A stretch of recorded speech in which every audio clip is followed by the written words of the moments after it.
Гласот на Америка на македонски. Преку една деценија вашиот прозорец кон САД.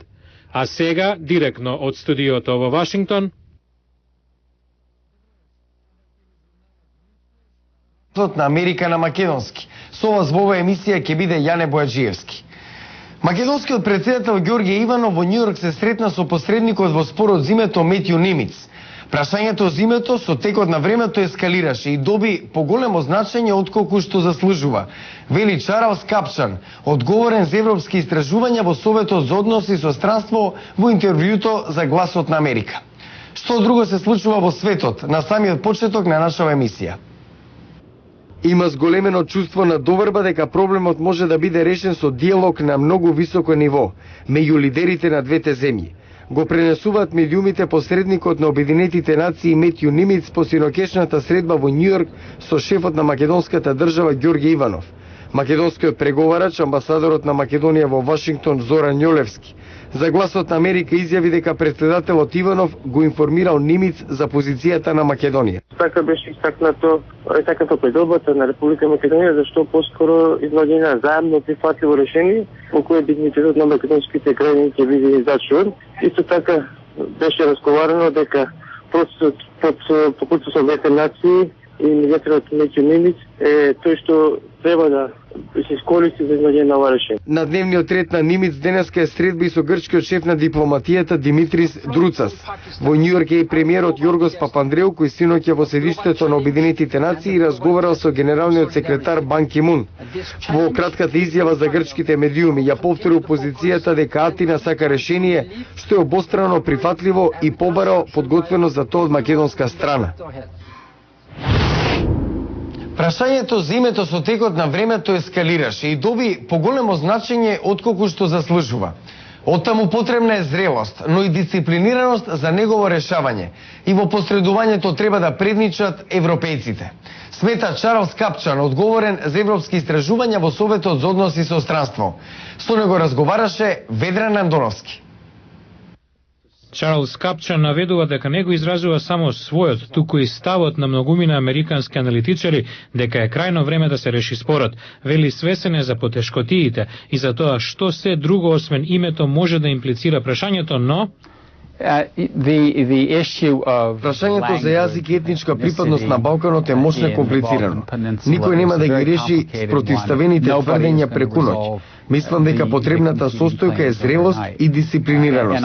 Време е обете страни да се отклонат од играта на обострано обвинување и да се зафатат со задачата и да го решат прашањето. Има и конкретна препорака како да се стори тоа. Тука е потребна креативност, да се најде формула со која македонците сметаат дека го зачувале својот културен и историски идентитет. Мислам дека најдобар спор би бил решение со кое ќе се спаси образот за грците. Да бидеме реални. Она што се случи е дека прашањето ескалираше и доби поголемо значење отколку што заслужува. Директорот на европски истражувања во Советот за односи со странство не гледа што повеќе би можеле да сторат САД, особено кога се зафатени со други прашања. Мислам дека Соединетите американски држави чинат добро кога го изразуваат своето мислење, притискаат врз страните, но ги оставаат главните преговори на Обединетите нации и на Европската унија.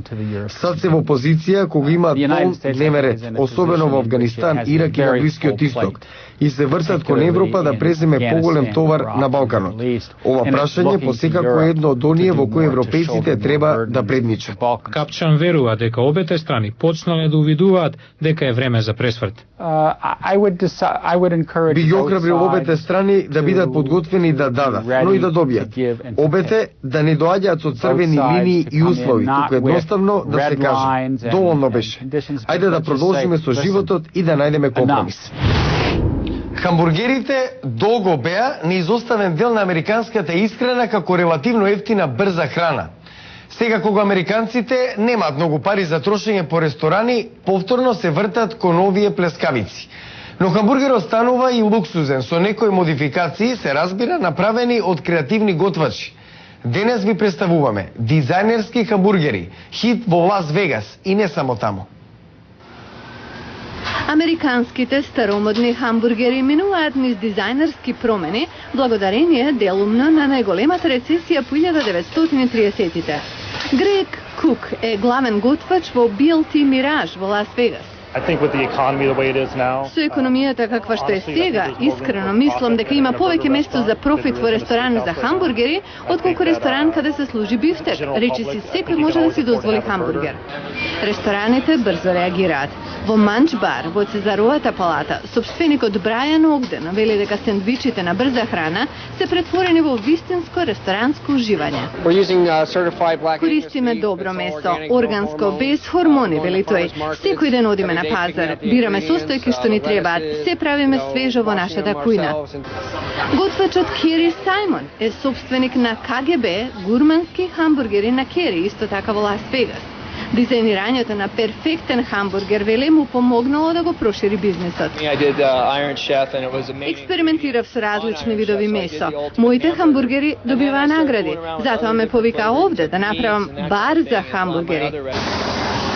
Гурманските плескавици доаѓаат во различни форми и величини. Како ќе бидат сервирани, често зависи од муштеријата. А тоа е нешто ново, вели Џон Картас, рецензент на ресторани во Лас Вегас.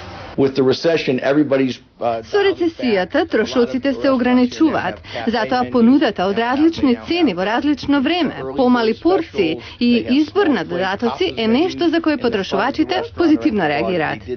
Истражувањето на консултантска фирма Техномак покажува дека хамбургерите се враќаат на голема врата. 90% од анкетираните рекле дека ги јадат барем еднаш месечно, а 1/3 најмалку еднаш неделно. Кетчап не е задолжителен. Пензионираниот астронаут Чарлс Болден е прв човек на НАСА, но и прв афроамериканец на оваа позиција. Кои се неговите очекувања? Ќе ви кажем утре во News Flash. Во понеделник во News Flash, НАСА со нов управник во новата ера. Чарлс Болден ја подмладува Американската вселенска агенција. Гледајте утре во News Flash. Ова беше News Flash на гласот на Америка на македонски. Јас сум Јане Бојаджиевски од студиото во Вашингтон. За најнови содржини појдете на нашата веб страница glasnaamerika.com. Пријатна вечер. Се гледам утре.